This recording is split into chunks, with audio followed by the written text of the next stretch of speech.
GBs disease అంటే Guillain బెరే syndrome. దీనివల్ల తెలంగాణలో అఫీషియల్గా ఒకరు చనిపోయారు. ఏపీలో కూడా ఓ చిన్నారి, ఓ వృద్ధురాలు ఇదే వ్యాధి వల్ల చనిపోయారనే వార్తలు వస్తున్నాయి. మహారాష్ట్రలో అయితే ఏకంగా వందల మంది హాస్పిటల్లో పడ్డారు ఈ వ్యాధి వల్ల. వాళ్ళలో చాలామంది వెంటిలేటర్ మీద ట్రీట్మెంట్ తీసుకుంటూ ప్రాణాల కోసం పోరాడుతున్నారు. అయితే బర్డ్ ఫ్లూకి ఎలాగైతే జంతువులు కారణమో అలాగే ఈ జీబీఎస్ వ్యాధికి కూడా అవే కారణం. అంటే చికెన్, మటన్ లాంటి ఆహారాలే కారణమని కొంతమంది వైద్యులు చెప్పడం ఇప్పుడు అందరికీ ఊహించని షాక్ ఇస్తుంది. అయితే అసలేంటి జీబీఎస్ డిసీజ్, ఎలా వస్తుంది, దీనికి కనిపెట్టడం ఎలా, నిజంగానే దీనికి కూడా చికెన్, మటన్లే కారణమా, ఈ డిసీజ్కి ట్రీట్మెంట్ ఉందా లేదా, అన్నిటికంటే ఇంపార్టెంట్ మన తెలుగు రాష్ట్రాల్లో దీని ఎఫెక్ట్ ఎలా ఉంది, ఈ వీడియోలో తెలుసుకుందాం.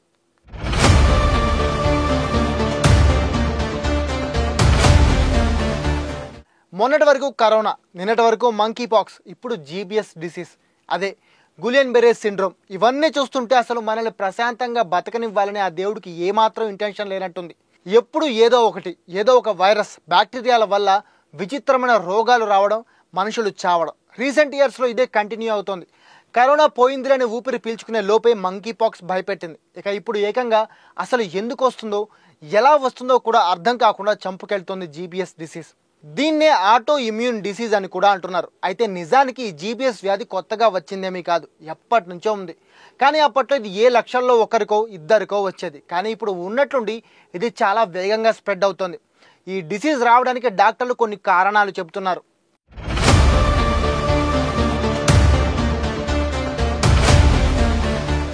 జీబీఎస్ వ్యాధి రావడానికి డాక్టర్లు చెప్పే సింపుల్ రీజన్ ఫుడ్ పాయిజన్. కలుషితమైన నీళ్లు, ఆహారం తినడం వల్ల ఈ డిసీజ్ వస్తుందంటున్నారు. సాధారణంగానే జీబీఎస్ వ్యాధికి కారణమైన కంపైలో బ్యాక్టర్ జెజూని అనే బ్యాక్టీరియా ఈ కలుషితమైన ఆహారం తినడం వల్ల హ్యూమన్ బాడీలోకి చేరుతుంది. ఈ బ్యాక్టీరియా జంతువుల గట్ అంటే వాటి జీర్ణాశయంలో ఎప్పుడూ ఉంటుంది. ఎప్పుడైతే వాటిని సరిగ్గా వండుకోకుండా లేదా నిల్వ ఉంచిన మాంసాన్ని తింటామో అప్పుడు ఈ బ్యాక్టీరియా మన బాడీలోకి వెళ్తుంది. అలా ఒక్కసారి బ్యాక్టీరియా బాడీలోకి వెళ్ళగానే మన బాడీలో ఆహారం ఫుడ్ పాయిజన్ అవుతుంది. అంటే బాడీ లోపల ఇన్ఫెక్షన్ వస్తుంది. ఈ ఇన్ఫెక్షన్ని బేస్ చేసుకుని జీబీఎస్ డిసీజ్ మొదలవుతుంది. ఈ వ్యాధి మొదలు కాగానే అది మన ఇమ్యూన్ సిస్టమ్ అంటే రోగ నిరోధక శక్తి మీద అటాక్ చేస్తుంది. దీనివల్ల మన ఇమ్యూన్ సిస్టమ్ డిస్టర్బ్ అయ్యి శరీరంలోకి వచ్చే వైరస్లని, బ్యాక్టీరియాని అటాక్ చేసి వాటిని నాశనం చేయాల్సింది పోయి మన నర్వస్ సిస్టమ్ పైన అటాక్ చేసి నాశనం చేయడం స్టార్ట్ చేస్తుంది. దీనివల్ల మన నర్వస్ సిస్టమ్ పూర్తిగా దెబ్బతిని బాడీ పార్ట్స్ పనిచేయడం మానేస్తాయి. ఫైనల్గా బ్రెయిన్ డెడ్ అయిపోతుంది, ప్రాణం పోతుంది. అయితే అసలు ఈ బ్యాక్టీరియా మన బాడీలోకి ఎంటర్ అయిందని తెలుసుకునేది ఎలా?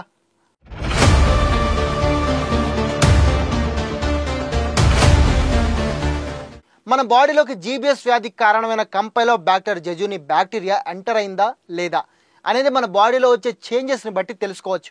డాక్టర్లు చెబుతున్న దాన్ని బట్టి ఎవరైనా ఈ బ్యాక్టీరియా బారిన పడగానే వాళ్ళకి ఉన్నట్టుండి ఒళ్ళంతా తిమ్మిరిగా అనిపించడం, కండరాలు బలహీనంగా మారడం, పొత్తి కడుపులో నొప్పి, జ్వరం, వాంతులు, డయేరియా అంటే ఆగకుండా విరోచనలు అవుతుండడం లాంటి లక్షణాలు కనిపిస్తాయి. అయితే సాధారణంగా ఇలాంటి రోగాలు అప్పుడప్పుడు మనకి వస్తుంటాయి. కానీ ఈ రోగాలకి కారణమైన వైరస్లు, బ్యాక్టీరియాలపై మన రోగ నిరోధక శక్తి ఫైట్ చేస్తూ యాంటీబాడీస్ని తయారు చేసి వాటితో ఫైట్ చేసి ఆ రోగాలకు కారణమైన వైరస్లని, బ్యాక్టీరియాలని చంపేస్తాయి.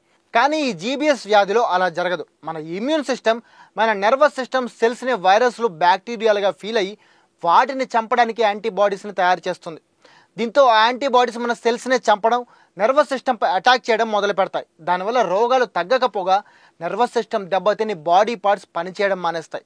ఈ వ్యాధి బారిన పడిన వాళ్ళలో ముందుగా కాళ్ళు పనిచేయడం మానేస్తాయి. ఆ తర్వాత చేతులు, బాడీ జాయింట్స్, ఫేషియల్ మజిల్స్ ఒక్కొక్కటిగా ప్యారలైజ్ అయిపోతాయి. రెస్పిరేటరీ సిస్టమ్ అంటే ఊపిరితిత్తులు, శ్వాసకోశం కూడా పనిచేయడం మానేస్తుంది. చివరిగా బ్రెయిన్ డెడ్ అయిపోతుంది. అయితే అసలు ఈ వ్యాధి ఎవరికి వస్తుంది, దీన్ని కనిపెట్టడం ఎలా అనేది ఇప్పుడు పెద్ద క్వశ్చన్గా మారింది.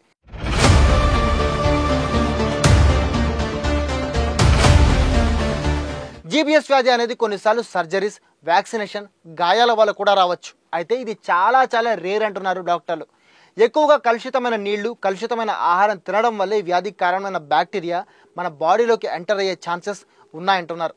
ఇక ఈ వ్యాధి ఎవరిలో వస్తుంది అని చెప్పడం కష్టమేనట. రీసెంట్గా ఏపీలో ఒక చిన్నారి ఈ వ్యాధి వల్ల చనిపోయాడు. అలాగే ఒక వృద్ధురాలు కూడా చనిపోయింది. తెలంగాణలో కూడా సిద్దిపేటకు చెందిన 25 ఏళ్ల వ్యక్తి చనిపోయాడు. మహారాష్ట్రలో కూడా దాదాపు 29 ఏళ్ల వయసున్న వాళ్ళే చాలామంది ఈ వ్యాధి బారిన పడుతున్నారు. అంటే దీనికి ఏజ్తో సంబంధం లేదు, ఎవరికైనా రావచ్చు. కానీ పిల్లలు, వృద్ధుల్లో, అలాగే ఇమ్యూన్ సిస్టమ్ చాలా డల్గా ఉన్న వాళ్ళలో ఈ వ్యాధి ఎక్కువగా సోకే అవకాశం ఉంటుంది. వాళ్ళపై ఇది ఎక్కువగా అటాక్ చేసే అవకాశం ఉంటుందంటున్నారు మెడికల్ ఎక్స్పర్ట్స్. ఇక ఈ వ్యాధి వచ్చిందా లేదా అని కనిపెట్టాలంటే ముందుగా ఈ వ్యాధి లక్షణాలు తెలుసుకోవాలి. జీబీఎస్ వ్యాధి వచ్చిన వాళ్ళలో ముందుగా కాళ్ళకి తిమ్మిర్లు, కాళ్ళు సరిగ్గా పనిచేయకపోవడం, నడవలేకపోవడం లాంటి లక్షణాలు కనిపిస్తాయి.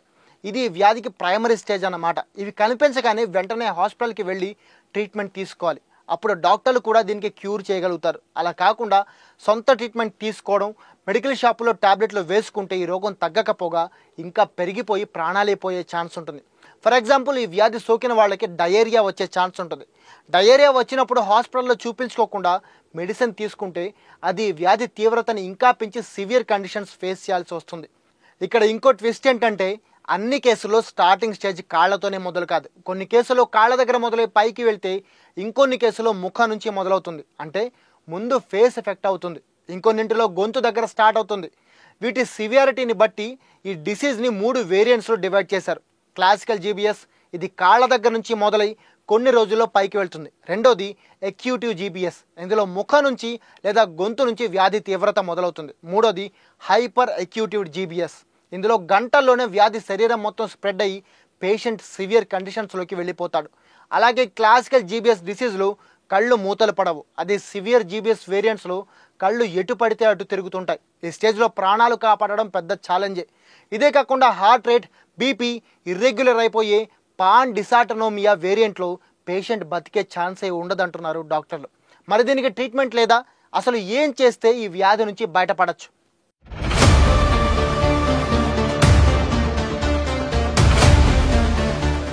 జీబీఎస్ వ్యాధికి ట్రీట్మెంట్ ఉందా లేదా అంటే క్లియర్ కట్ ఆన్సర్ లేదు.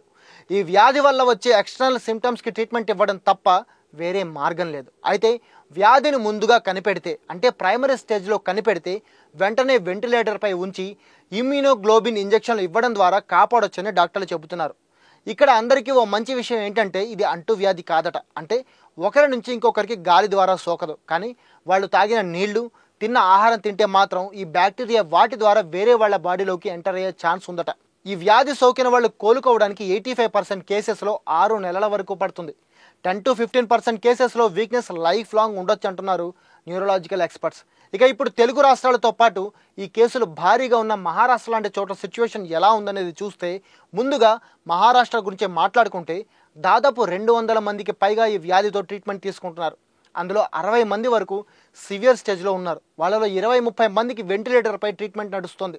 ఇప్పటి వరకు 10 మందికి పైగా ఈ వ్యాధి వల్ల చనిపోయారు. మిగిలిన వాళ్ళని కాపాడటానికి డాక్టర్లు శాయశక్తులా ప్రయత్నిస్తున్నారు. ఇక మన తెలుగు రాష్ట్రాల గురించి మాట్లాడుకుంటే ఏపీ ఆరోగ్య శాఖ మంత్రి సత్యకుమార్ యాదవ్ చెప్పిన డేటా ప్రకారం మొత్తం 43 కేసులు ఏపీలో ఉన్నాయి. అందులో 17 మంది హాస్పిటల్లో ట్రీట్మెంట్ తీసుకుంటున్నారు.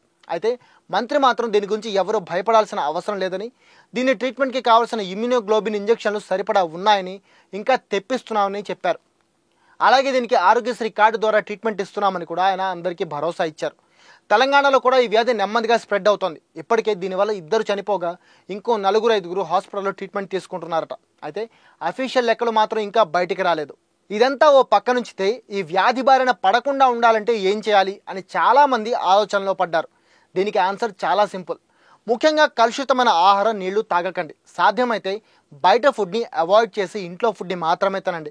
రాత్రి వండిన చికెన్, మటన్లు, కూరలు తినడం మానేయండి. బాడీని శుభ్రంగా ఉంచుకోండి, అంతే. ఇక్కడ మీ అందరికీ చెప్పే విషయం ఏంటంటే ఈ వ్యాధి బారిన పడకుండా మనల్ని మనమే కాపాడుకోవాలి. ఈ విషయం గుర్తుంచుకోండి. ఇక ఈ వీడియో మీకు ఎలా అనిపించింది? అండ్ ఈ వీడియో ద్వారా మీకు జీబీఎస్ గురించి కంప్లీట్ ఇన్ఫర్మేషన్ తెలిసిందా? కామెంట్ చేసి చెప్పండి. అలాగే ఈ వీడియో మీకు నచ్చితే ఒక లైక్ చేసి మీ ఫ్రెండ్స్ అండ్ ఫ్యామిలీకి కూడా షేర్ చేయండి. ఇక ఇలాంటి ఇన్ఫర్మేటివ్ కంటెంట్ కోసం మా దిశ టీవీ యూట్యూబ్ ఛానల్ సబ్స్క్రైబ్ చేసుకోండి. ఇది వాళ్ళ టాప్ స్టోరీ. నేను మీ కేబీకే సైనింగ్ ఆఫ్.